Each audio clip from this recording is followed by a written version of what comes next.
सुबह की धूप अभी निकल ही थी, तब चौपाल पर बूढ़े कालूराम की बात छिड़ गई। अरे सुना तुमने? कल रात माधो के खेत में पानी नहीं था। उसने कालू काका के घड़े से पानी भरा और आज सुबह खेत में बारिश जैसी नमी मिली उसे। अरे पागल हो गया क्या? घड़े से खेत में नमी?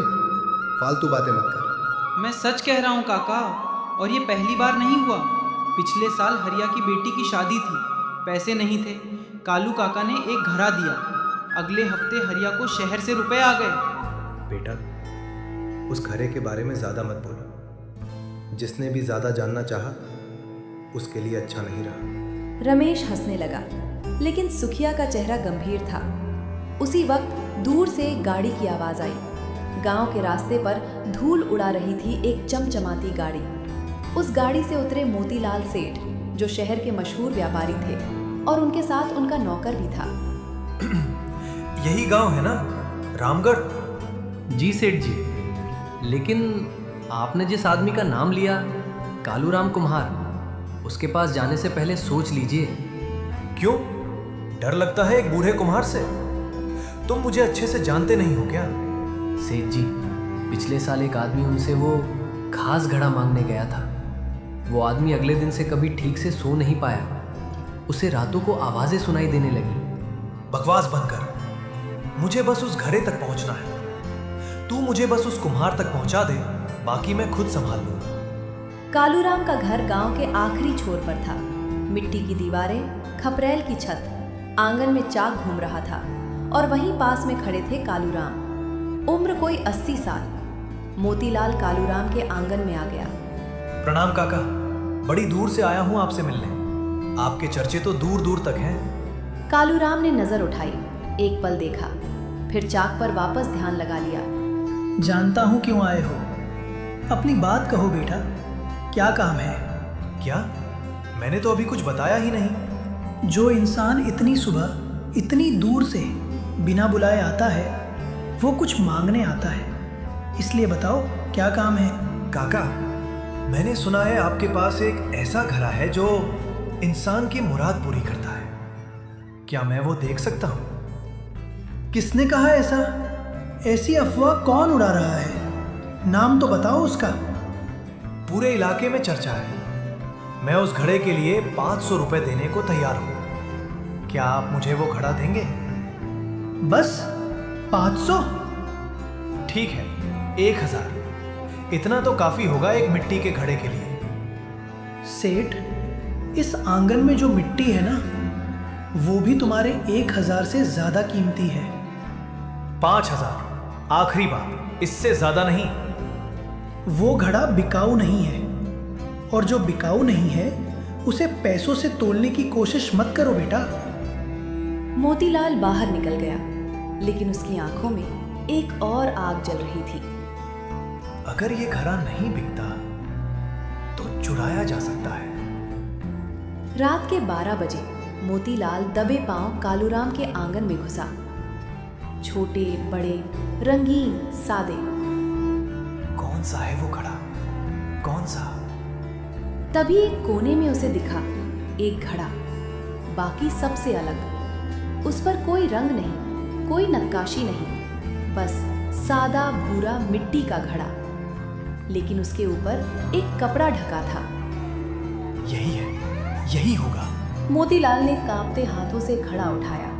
उसी वक्त अंदर से एक आवाज आई। जो लेगा वो खाली हो जाएगा, सोच समझ कर ही लेना। किसी के बाहर आने से पहले मुझे ये घड़ा लेकर भागना होगा।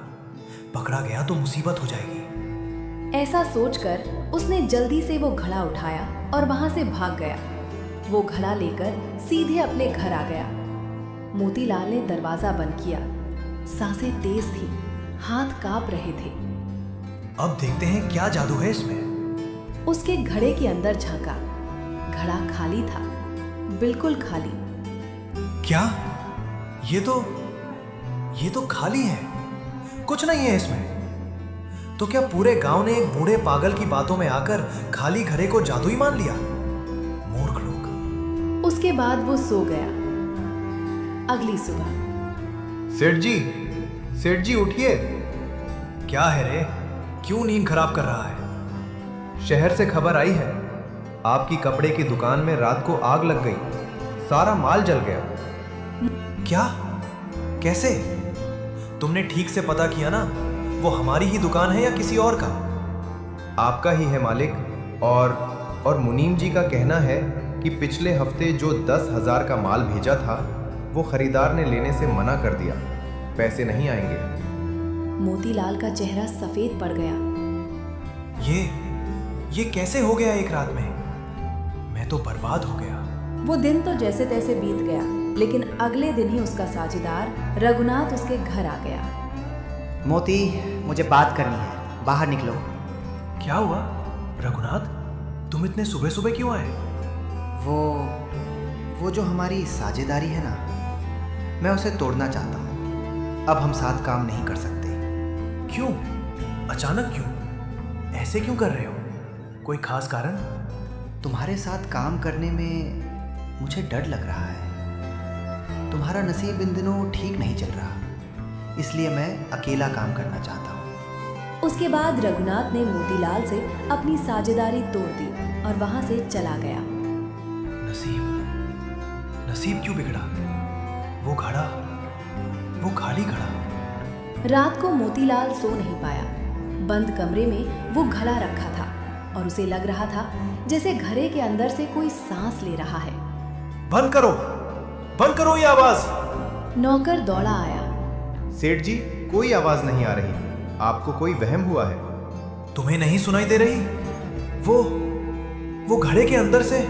सेठ जी, आप ठीक तो है ना?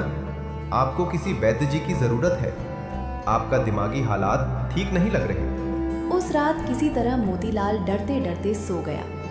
अगले सुबह मोतीलाल घड़ा लेकर कालूराम के दरवाजे पर खड़ा था। काका दरवाजा खोलो, मैं मोतीलाल, खोलो दरवाजा। आवाज सुनते ही दरवाजा खुला। कालूराम सामने खड़े थे। उनके चेहरे पर न गुस्सा था न हैरानी, बस एक शांत मुस्कान। आ गए, आओ बैठो। काका, मैंने गलती की। मैं रात को। जानता हूँ। आप जानते थे? उसी रात जब तुम गए मैं जागा था, मैंने सब देखा था। तो आपने रोका क्यों नहीं? मैं चोरी कर रहा था। क्योंकि कुछ सीखें रोक कर नहीं, भोग कर आती हैं। बस वही होने दिया मैंने। काका, ये घड़ा तो खाली था, इसमें कोई जादू नहीं था। फिर मेरे साथ ये सब क्यों हुआ? कालूराम ने घड़ा लिया, प्यार से उसे थपथपाया, जैसे किसी बच्चे के सिर पर हाथ फेर रहे हों। मोती, ये घड़ा खाली नहीं था। लेकिन मैंने खुद देखा, अंदर कुछ नहीं था। तुमने अंदर देखा, लेकिन क्या तुमने खुद के अंदर देखा? मोतीलाल चुप हो गया और कालूराम काका को देखता रहा। उसके पास बोलने को शब्द नहीं थे। ये घड़ा मैंने 30 साल पहले बनाया था। उस साल मेरी बीवी बीमार पड़ी थी, पैसे नहीं थे दवाई के। मैंने ये घड़ा बनाते वक्त सोचा था जो भी मेरे हाथ से बने वो किसी के काम आए, बस यही मेरी कमाई है। और आपकी बीवी? ठीक हो गई। उसी हफ्ते एक अनजान आदमी ने मेरे 10 घड़े खरीदे। कहा इनमें कुछ खास है। तो जादू था इसमें? जादू था मेरी नीयत में, मेरी मेहनत में। उस घड़े ने कभी किसी की इच्छा पूरी नहीं की। उसने बस उस इंसान की परीक्षा ली जो उसे लेने आया। परीक्षा? कैसी परीक्षा?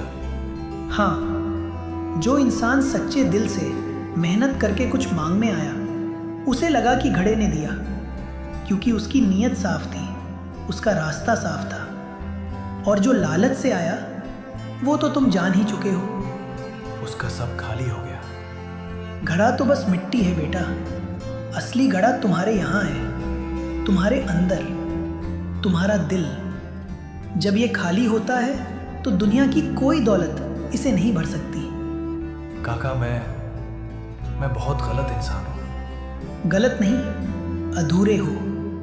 गलत वो होता है जो जानकर भी ना बदले।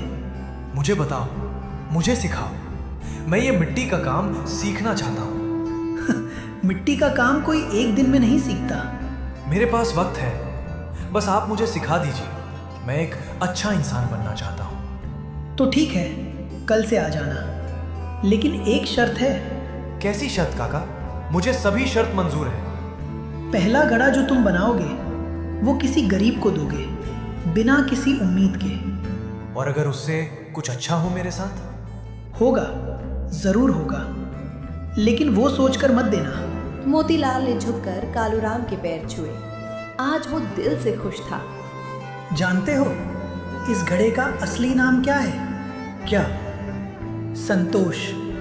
वही संतोष जो किसी की भी जिंदगी को बदलकर सुखी बना सकता है। सीख, लालच इंसान को अंदर से खाली कर देता है। मेहनत और संतोष ही वो मिट्टी है जिससे असली जिंदगी बनती है।